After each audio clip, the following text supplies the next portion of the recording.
Good afternoon, Dr. Zhang, and this is speaker, Professor Érick Duchesne.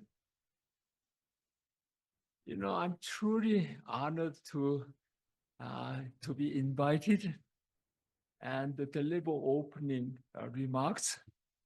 This forum organized auspices of China and the Central Asian Studies here at the Québec University. We also deeply honored to receive a distinguished scholar from Canada, Professor Érick Duchesne. Professor Duchesne will deliver today a speech under the title of his expertise, when the countries go, say rogue, superpower go rogue, and also when the President Trump's introduced a tariff, and also how this will affect the international trade order. So this is a title, Professor is going to deliver today. So let me just outset say a few words about the professor. When I had his profile, I was truly impressed with his credential as a scholar, as well as professor. He earned his Ph.D. from Michigan State University.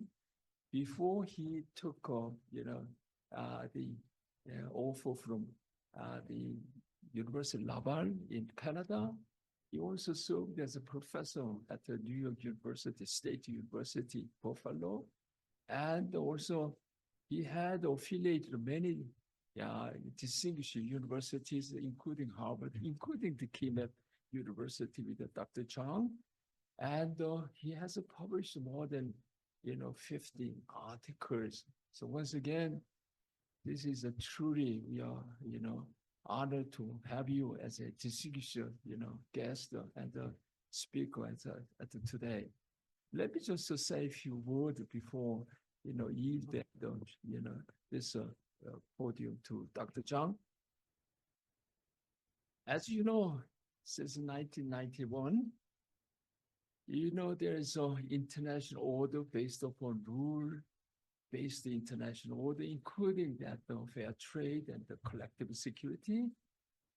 Since the inauguration, means since Trump took office just less than 4 months ago, all these prevailing this international order have been upside down, and we are going to have a tremendous impact in forthcoming years and days and all that. Let me just share a very simple example. For example, 2024, the total volume of trade between the United States and China amounted to something like $650 billion. And the United States exported a total of 199, approximately $200 billion to China. China also exported, means the United States imported from China more than $406 billion. So outstanding debts or trade deficit amounted more than $260 billion. Now, since then, Trump initiated so-called the trade war. As you recall that shortly last week, they raised the tariff by 125%. So economists will teach on 101, and trade war, there's no winner. Or, the participant engaged in trade war become the loser. What does it mean that this trade deficit? Well, for the United States, goods and services imported will be diminished. Not only diminished, the goods and services imported from China will rise. That will lead to the inflation, not only inflation, because economic activities will be slowed down and therefore recession. But namely, same time, China will have a similar impact. And this is why trade war, they are no winner. It is not just zero-sum game. So to speak, one party's gain is not the loss. This is a positive game whatever, China produce more, competitively, more effectively, and export to United States. The consumers can enjoy the goods and services available in the United States cheaply. When you engage a trade war, then both parties lose. So, Professor now, really Duchesne will dwell on the issue, his expertise, like when, United States is a declining power and retrench, they are in terms of international engagement. China is, rising power. So there will be substantial effect. At war, there will be Kinderberg effect in the vacuum. As you can see that after the fall of the Roman Empire, and the United States was reluctant to fill this, gap, means as a superpower. And all these things the professor will discuss.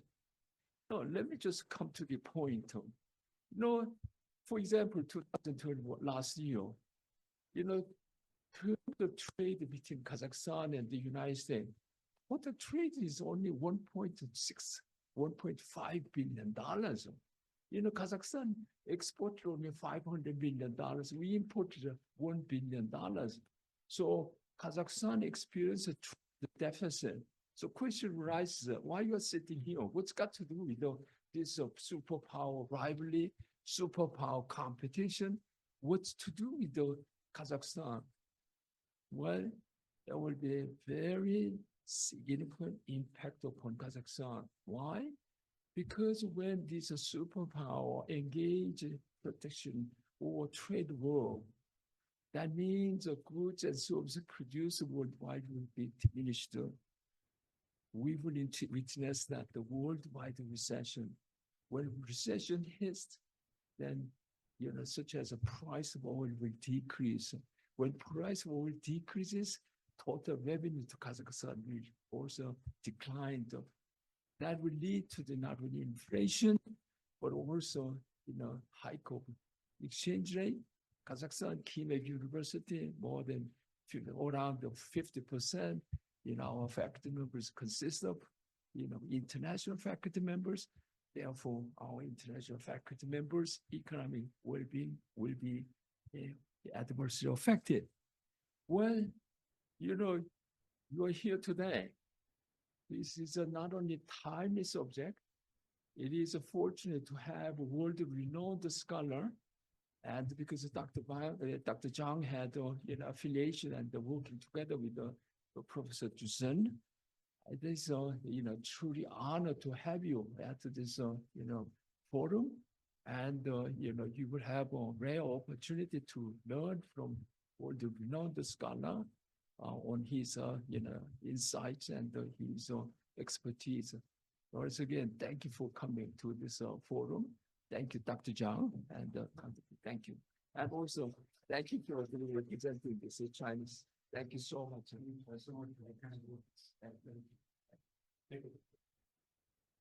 Thank you, Dr. Ban. You are not only the president of Québec University, but you are also our intellectual leader for all the faculty members here at Québec. As you rightly said, 50% of our faculty members are international colleagues. So this global trade war surely would have huge impact on the world economy and also our daily lives of all the members here. And it's very important that, Dr. Ban, you mentioned that trade war has no winner. It would contribute to the decline of the world economy, even contribute to the recession of the world economy. And that would trigger rippling effects, domino effects on geopolitics. So that is why it's very important that you point out this, and we all need to stand together to show to our students that this trade war is wrong. So without further ado, we are going to have our keynote speaker, Dr. Érick Duchesne. He was the former chair of the Political Science Department of Laval University, Quebec, Canada, and also he was the former president of the Quebec Association of Political Science. If you ask me to name one of the most important trade scholar in Canada, Érick is one of them. He gives training programs to Canadian diplomats. He also gave training programs specifically on trade negotiations. So he is a man of influence. So he could help to strengthen the relationship between Canada and Kazakhstan. He even suggests Kazakhstan should join CPTPP, right, Érick? So we're about to write an opinion piece about that. Comprehensive, progressive, Trans-Pacific Agreement. So Kazakhstan might join that agreement one day, even before China joins it. Okay, without further ado, Érick, you have the floor.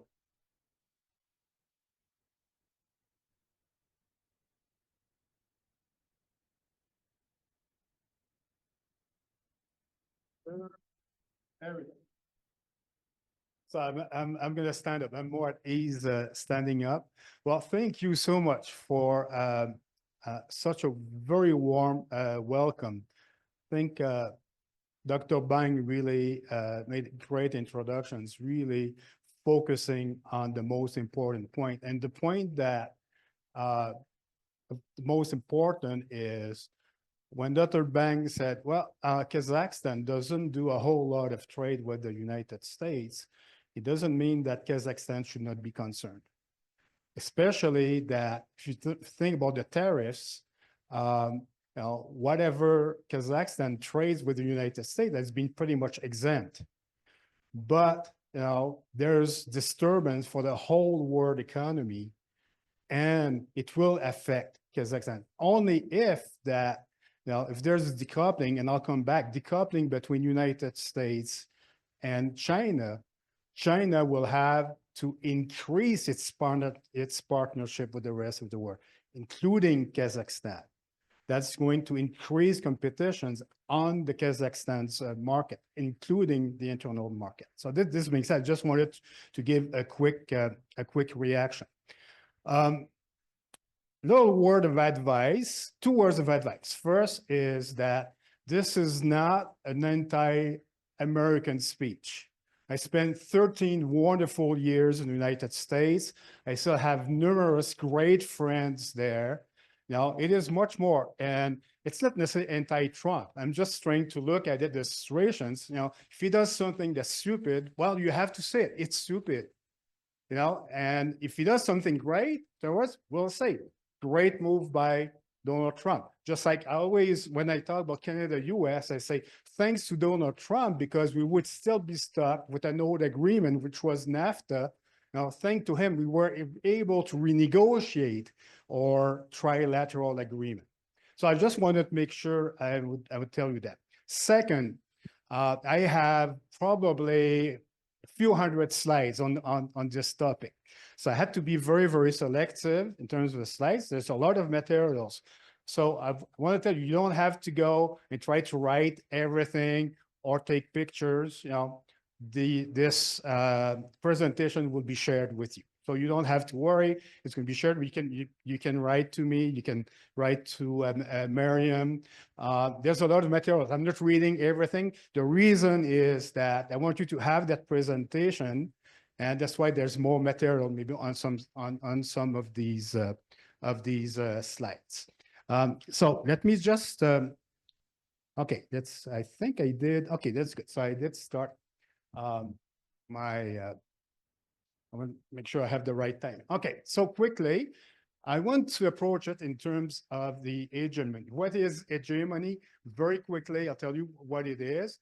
And I could have given another subtitle. I could have called it self-inflicted hegemonic decline. So that's what's going on with Donald Trump.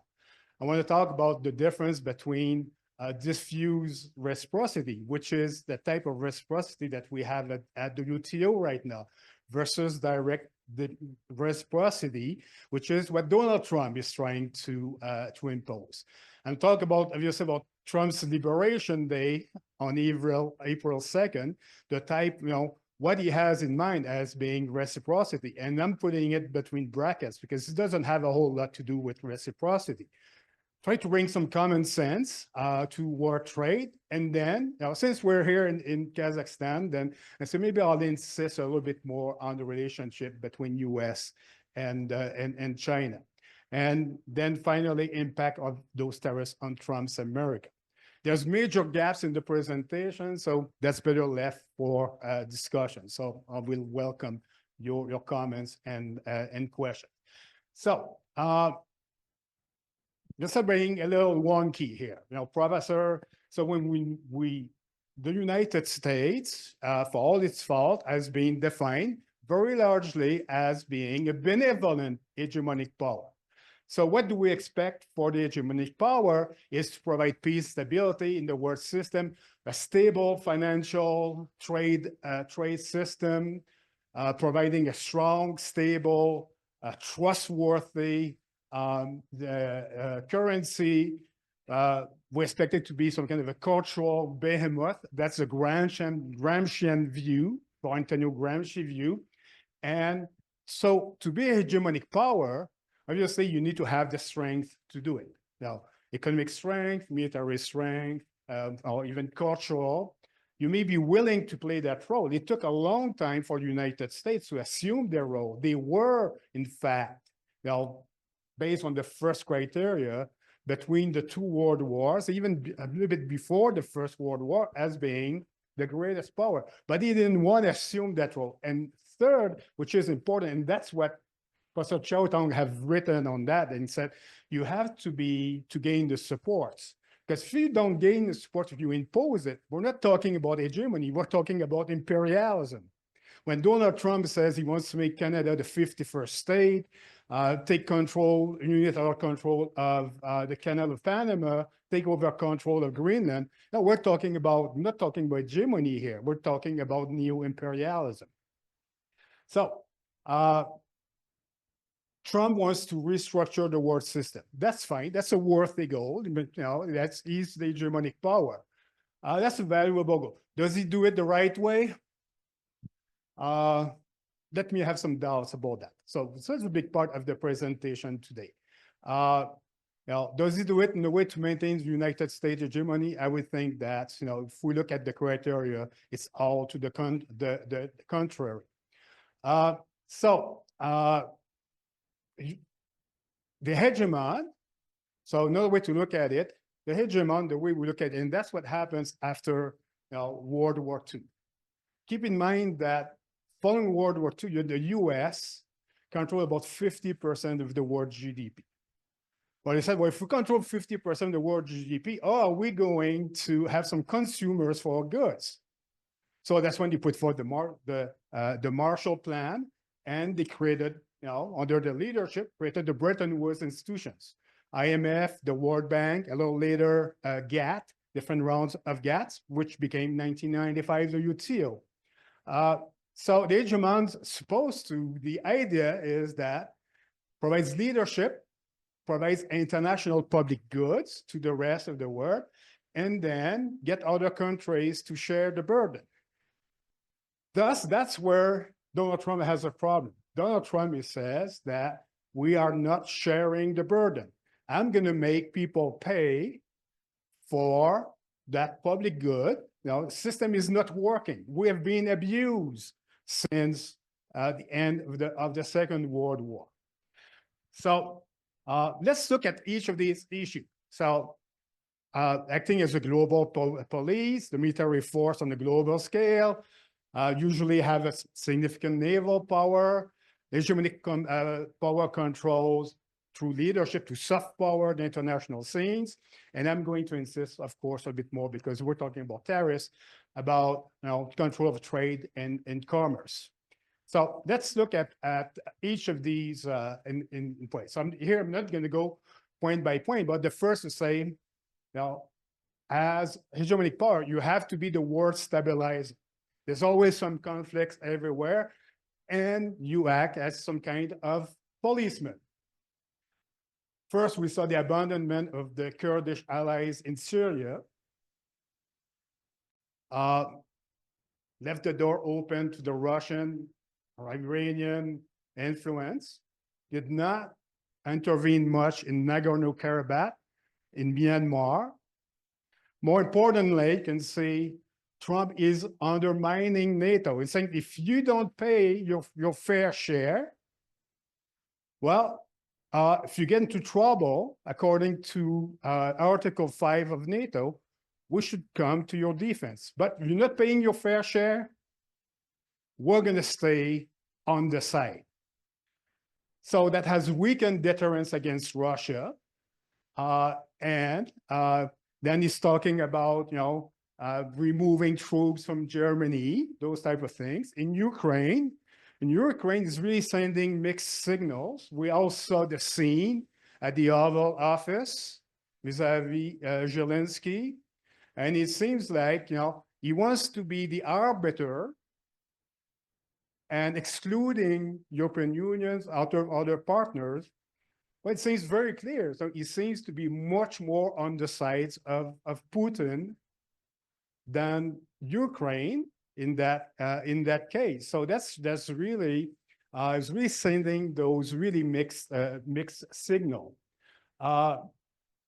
Reneging soft power the same way, what we know, withdrawal from a lot of global agreements and engagements, immediately pulled out again of the Paris Climate Accord, pulled out of the Iran nuclear deal, and now he wants to go back and said that was a bad deal, and now lately he says, I want to negotiate again with Iran.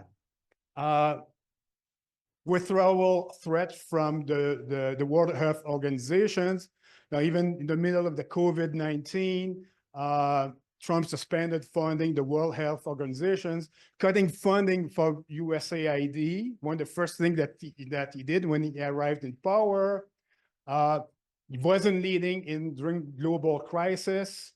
For instance, during COVID-19, there was this shipment of products to Canada, including those masks. They intercepted it and they kept it for themselves. For shipments that was due to Canada. Global vaccine vaccines, they were pretty much exempt of COVAX, delegitimizing international institutions. And that was prior to even Donald Trump under Obama, when the Trump administration pursued the paralysis of the WTO appellate body. So basically, for dispute settlement, we go to the WTO. So other countries, including Canada and many other countries, they had to set up a parallel system for dispute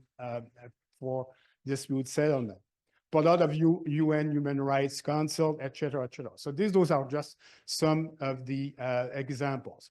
But it remains, to go in terms of military spending, since, again, the largest military power on the planet. I don't have the slides here, because I don't have those slides, but has bases on all continents, including on Greenland. So just to give you a little bit of an idea. But for control of the sea, here's what's really, really interesting. Control of the sea is worth spending a little bit of time. If you compare China and the United States. So you can see that China has more vessels, but United States have mainly the larger vessels, gives them an advantage. While China, can see, is much more about controlling, its proximate environment. A lot more vessels for the Coast Guards. But here's what, on the other graph, what's really concerning for the United States. The United States has some very old equipment. You can see the US accounts for 0.1% of global shipbuilding. So that's a sign of decline. They have a very large Navy, but how long can that last? The US, very dominant dollar. So you can see most of the currency pairs. Everything you see in blue is international trade that's done with the US currency. So that's a trusted currency. Here's what you see here is the foreign exchange reserves by currency. And once again, 60% is from the US. SWIFT is the SWIFT system, is when the banks, just basically trade with one another, their different currencies. And then again, you can see that, it's about 50% for United States. So still a very dominant dollar. can this last? Well, that's the problem. This is some very, very recent data. So what you see here, we saw when Trump on April 2nd, on Liberation Day, announced his universal tariff, the stock market completely tanked. And then he reversed course a few days later. Why? And that's what we can, can call it the triple yazoo. That's what happened in Japan in the early 1990s. So what you can see here first is the traded weight, the exchange rate. So the value of the dollar is going down while the 10-year bond is going up. Usually, if the 10-year bond goes up, the stock market goes down, you would expect the currency to go up. What this shows is the lack of trust in the US currency. I'm not saying that there will be an alternative currency, but there's a lot of worries. A strong currency has to be dependable, depends on a lot of liquidity. Trump wants to take in charge the Fed, the Federal Reserve, which is independent. There's really a lot of worries. And although he's denying it, he's saying, I didn't pedal back on the tariffs. I don't pay attention to those type of things. But what you can see that there was a lot of his close friends, his oligarchs, especially technocratic oligarchs, appealed to him. And that's why he postponed those tariffs for 90 days. We're going to see if that's what's going to happen in 90 days. But that's a very, very important issue. Let's turn to trade now. So, because we want to spend a little bit more time on trade, the WTO works on diffuse reciprocity. So you don't need to read all of that. Under the most favored nations, you always offer your best deal. So basically, you see like every country come to the table, negotiating at the table, they say, here are our best offers.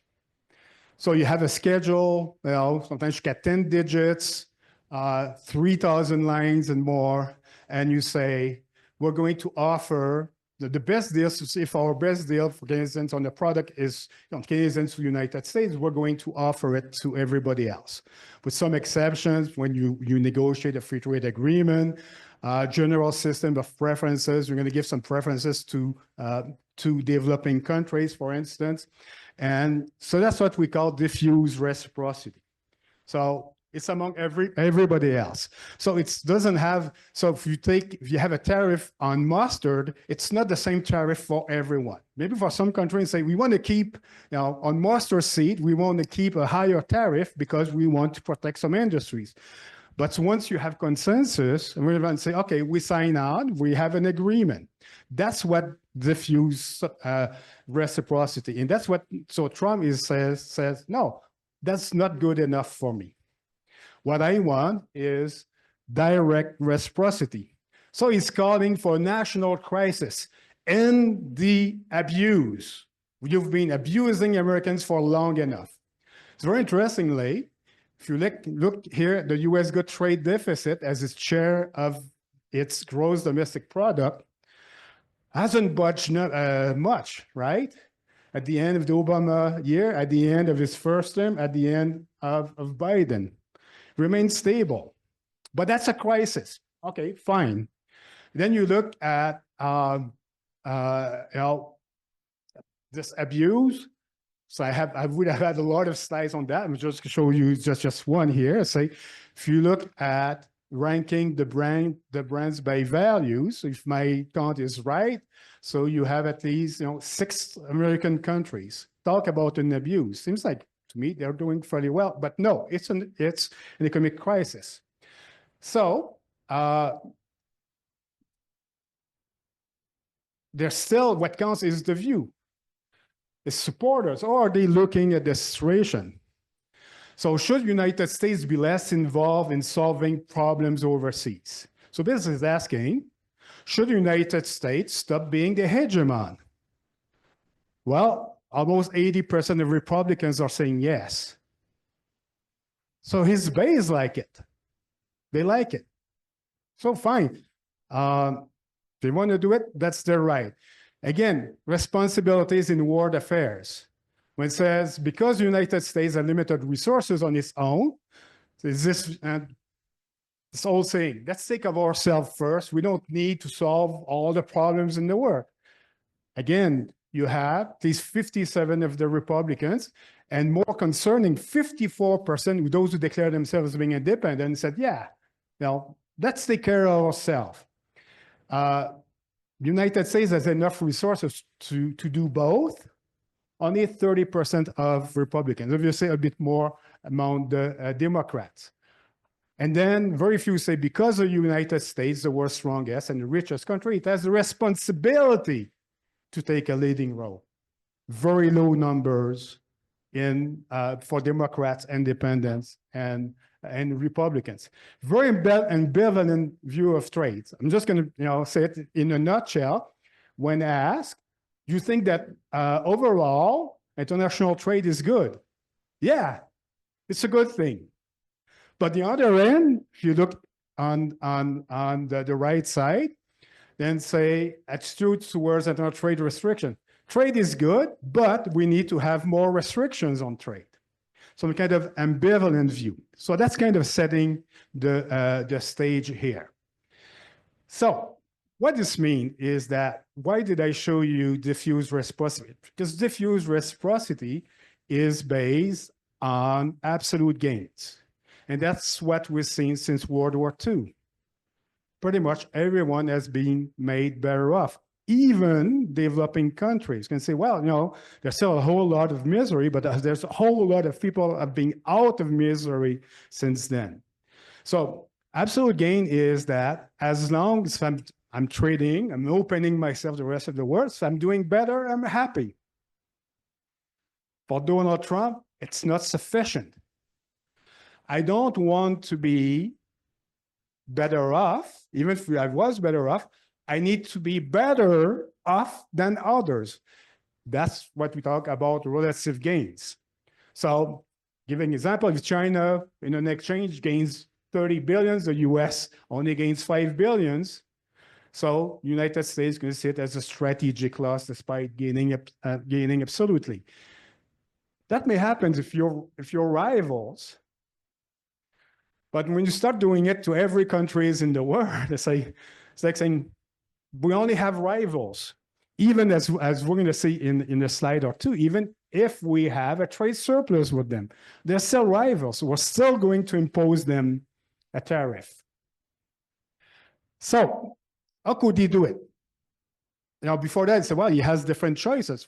When he's mentioning reciprocity, first thing I have in mind is that, well, that's going to be very, very complicated, but he wants to have a line item reciprocity. Says we want to have the same tariff on the same good with every single country. So I'll give you the example here. That's a true example. Kazakhstan imposed a 54 tariffs on imports of wheat gluten from the United States. And the US response have a 27 tariff. So the idea we said, well, the US should charge a 27 additional tariffs. That's a line item. And that would be a whole lot of work. That's kind of, now when he was talking about reciprocity before April 2nd, well, maybe that's what he has in mind. So that would go from about 10,000 distinct 10-digit code to approximately 13 million lines. Can you imagine the size of the book? Obviously, everything is online. Now, we know that's not what he has chosen. It would have made sense, say, well, then let's look at the trade-weighted tariff. So on all the tariffs, there's some tariffs, and let's do an average. And that's what I call the unfair path, because of the general system of preferences where you allow for developing countries to keep their tariffs a little bit higher over time, they develop and they can lower the tariffs. Then what you can see here, So that's the difference between those yellow dots. That's the tariffs that they could, impose. And that's the blue dots, that's the tariffs that they are actually imposing. And you can see those who have the highest tariffs, and that's calculated on each product. So it doesn't account for the weight of the trade. That's why the numbers between the two graphs are a little different. But you can see, least developed countries will be much more affected. What you can see on the graph here, that's weighted. So you put a weight. So if there's a 5% tariff on cars, but you trade 50% of your trade is in cars, but that's going to show much more heavily. And again, here you can see, now to me, that would have been the case. You can say, as a Canadian, I would say, well, for Canada, it's 3.4%. For the US, it's 2.2. There's a gap of 1.2. If they want to impose overall the 1.2 tariff on Canada, I'm fine with that. Now, India would have been affected a bit more importantly. But obviously, that's not what Donald Trump had in mind. So they come up with this head-scratching formula. But basically, that formula, if I resume it for you, elasticity of import demand, I'm not even going to get into that explaining to you. That's not even the point. Elasticity of import. So you do 4 times 0.25. That comes to 0. You get exports minus imports on imports, right? I'll come back to that. Very, very, very, very, very simple. And then, the way he was presented it, he said, well, this is, we're accounting from the difference, the trade on balance. And he was saying, we're going to account for value-added taxes, those other types of issues. So Bloomberg has calculated that. Bloomberg came to that and said, well, that's what he's talking about.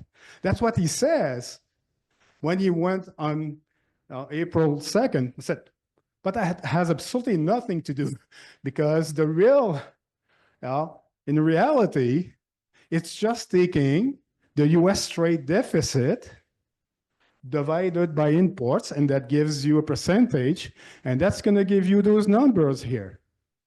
So that's how he ends up with 39%, 90% on Vietnam. But then it says, I'm such a nice person. I'm going to cut it by half. So then you end up 34%. And then again, you can see, the countries that are the most affected, mostly, in East Asia, in Africa, and even some countries like you've seen, like some territories where there are only penguins were heavily taxed as well, right? So I'm saying this is really a stupid way of doing things. I'm not the first one to say it, and I'm not afraid to say it. That has nothing to do with reciprocity. That's just basically saying that, well, if you have a surplus, trade surplus with us, you're cheating. But if we have a surplus, next slide, if we have a surplus, well, we're still going to impose you at the baseline at 10%. All right. So you can see that, give you some examples. So the country average weighted, so that's what we had on the table here, this table. This is what you get here. 6.2 from Bosnia, they're taxed at 36%. Brazil, 6.7, it's higher. They're taxed at 10%. Right? There's no logic. There's not logic with the true trade between the countries. So which brings, like overall, if you look, the famous smooth hourly tariff, 1930, that raised, we're always talking about that following the Great Depression, 1929, raised overall tariffs in the United States to 29%. Now, if he comes back in June and said they impose all those tariffs, we're about at 28%. So even higher than that. So we can see the effect of the Second World War goes down, down, down, down. Everyone's happy, and all of a sudden, that goes way, way up. All right, 15 minutes. So what this shows is still a drop in the bucket. Under the assumptions that trade wouldn't change, right? Everyone, despite the tariffs, there's no retaliation. People keep sending goods to the United States. So Trump says, I want to do that because he said it. He said, I don't like income taxes. I want to replace income taxes by tariffs the way it was prior to World War I. Well, if we did that, I did about the calculus. So it would be worth about 2 weeks of revenues for United States to replace, so very small portion of what is getting for different income taxes. Talk about common sense. You can see here parts coming from all over the world.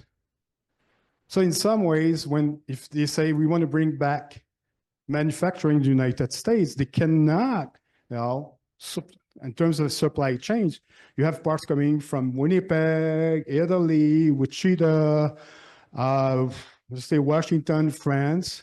Same thing for cars. And it's not, you don't turn on a dime and just come back and say, we're just going to produce that in the United States.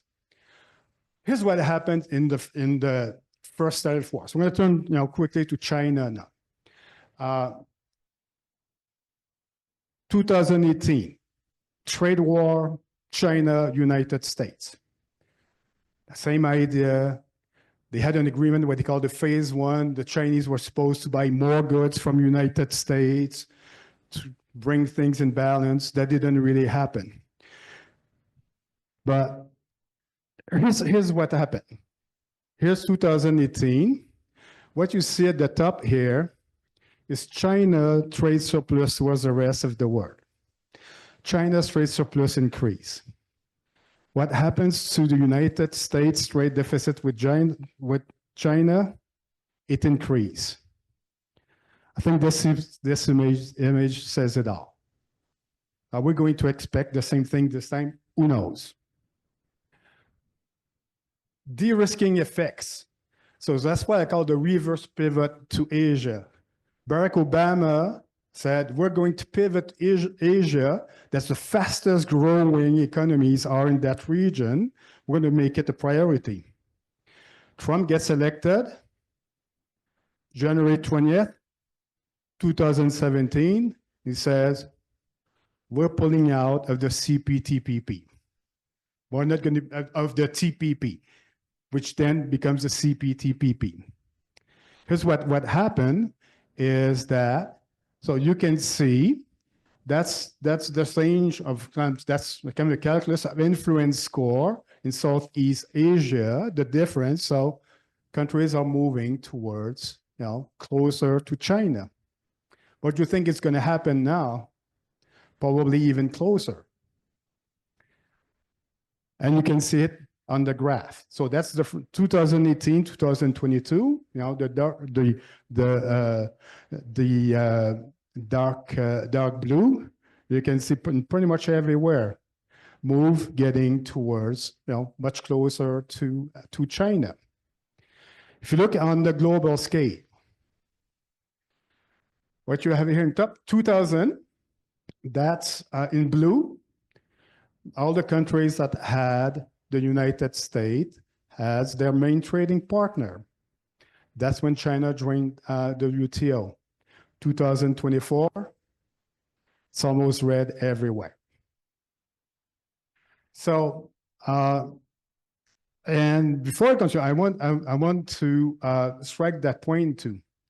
If you look in the last 20 years or so, in terms of dependence, the United States is still highly dependent for its trade with China for over 500 goods out of about 10,000 goods on those, tariff lines. For China, it's 57. Like I said, approximately 50. So China is less dependent. But I still want to, it's still there's still some Chinese dependence that's very important because China remains still dependent on advanced semiconductors in that supply chain, chip making, strategic software, operating system, agricultural seeds, biotech, aerospace technology, cloud services. So they're both very dependent. So if they get into decoupling, that's going to remain extremely difficult for all of them. That's why, I don't know if you heard a few days ago, Trump says, Xi Jinping is a great friend of mine. He's not doing things right. So I assume that there will be some discussion. Trump likes to strike big deals. So mark my words here. I would expect. Is that going to be a good thing? Yes, no, I don't know. But I think there will be some direct talk. I don't think that that can stay like this at 145 tariffs and on Chinese imports, 125 on US import. Because no, we're not talking de-risking, we're talking decoupling. While there's still a lot of interdependence between both. China is well prepared. United States is short view, especially with Donald Trump. I don't have time a lot to talk about domestic politics, but Donald Trump was extremely envious of Putin, Xi Jinping, Kim Jong-un, because basically they can do whatever they want. And now he says, well, he doesn't care for the rule of law in the United States. Plenty example of that. He said, no, I have the free reign. I'm very, very anxious. He wants to go very fast. Well, China, as being really preparing, you can see China's reliance on US inputs is going down, on US purchase is going way, way, way down. Now to the point that, well, Trump just announced, he said, on electronics, very, very dependent on your laptop and all of that. So, we're going to waive that. They're still keeping the 25% tariffs. And said, we're going to come back later using, national security. That's section 232. So we'll see. So what's happening? So I had a graph that was showing what was going on during the first trade war between China. But here's what's going to happen. It's basically what happens. China is just going to increase its trade with other partners. What's in red is it's the decrease in trade between both of them, and increased triangular trade, including what happened with Mexico. Mexico signs a free trade agreement with the United States, starts getting a whole lot more Chinese goods, and then that transits into, and that's why now I think maybe Donald Trump wised up and said, well, we're going to target everyone. We're going to target those who are trading with China. That's going to make the world extremely complex. So as Dr. Bang said, the global economy really stands at a crossroad. One path is to revive international corporations, if it has to be even without the United States, increase trade with other partners, negotiate to lower tariffs, maybe relaunch the WTO without the United States, or unleash protectionism. Say, well, the Chinese now are turning to Kazakhstan, so Kazakhstan is going to increase its tariffs. It wants to protect itself. Which way is it going to go? It remains really to be seen. Just so very, very quickly, dependence United States, highly dependent on mineral commodities, highly on two countries, my country and China, Canada and China. And we know those are very important goods. So I'm just looking at the time here. Okay, 6 minutes. Okay, this is really interesting. So Trump basically, in his argument, says, we're losing all of our manufacturing base. That's not our fault. That's everybody else's fault. Because everybody is cheating. We're the good guy. They're all cheating. But let's look at a quick comparison. Let's look at, for instance, Switzerland, Denmark, United States. Trade as share of GDP since 1980. United States, again, it's supposed to be a crisis, a flat line. Denmark, Switzerland has greatly opened to the rest of the world. Very interesting. So they should be affected much more by international trade in losing their base. But here's a little something. If you're familiar with the Gini coefficient, now the higher it is, the more unequal is your country. Starting in the 1980s, with Reaganism and all that, what happens in the United States, and I have a lot of slides that could have used to show you that, inequality has greatly increased in the United States. Despite openness the rest of the world, it remains flat in Denmark and much lower in Switzerland. So here's what happened. Yellow line, orange line, Denmark and Switzerland. What did they do? What we call structural adjustment. You are putting in place some programs for workers when they're looking their jobs. United States, flatline. They did absolutely nothing to adjust to increase international competition.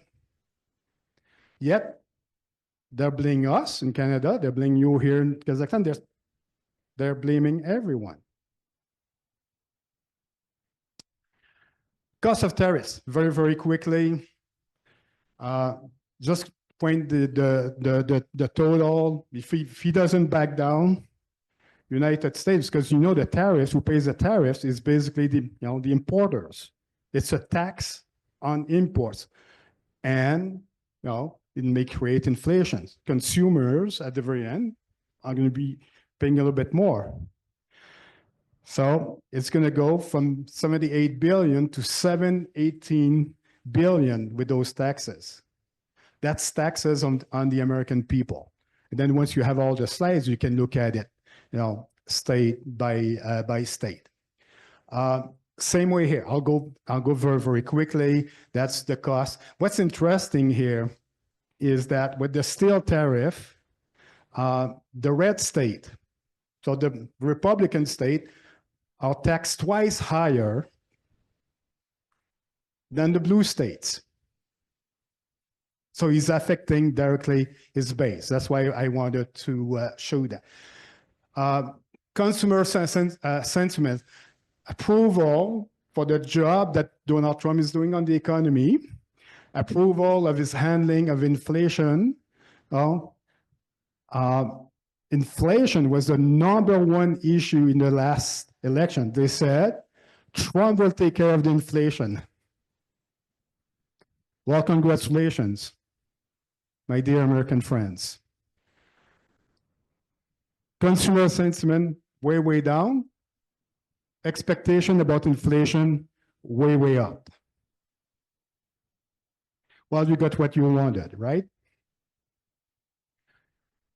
And then it says, we're going to bring back manufacturing, but at the same time, let's get rid of all those illegal immigrants.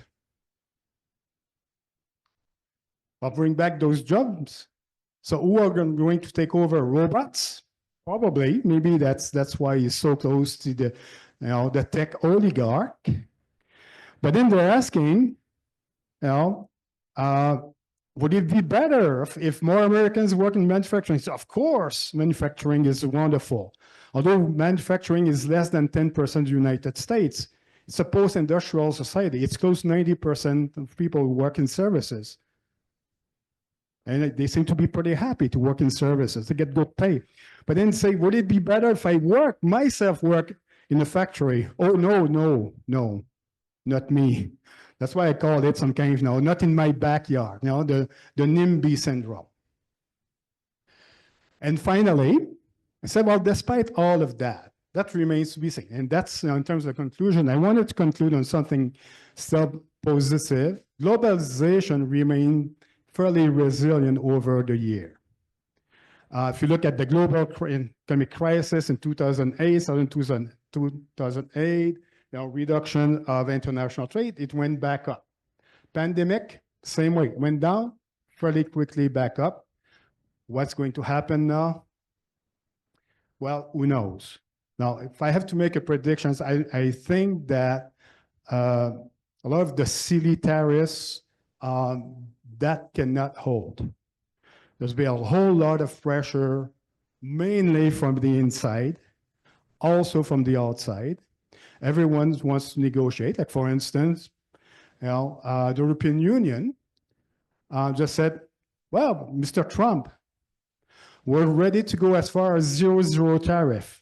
Bring your tariff 0, we're going to bring ours to 0. He said, no, not interested. And that's my cue. That's my cue. Thank you very much.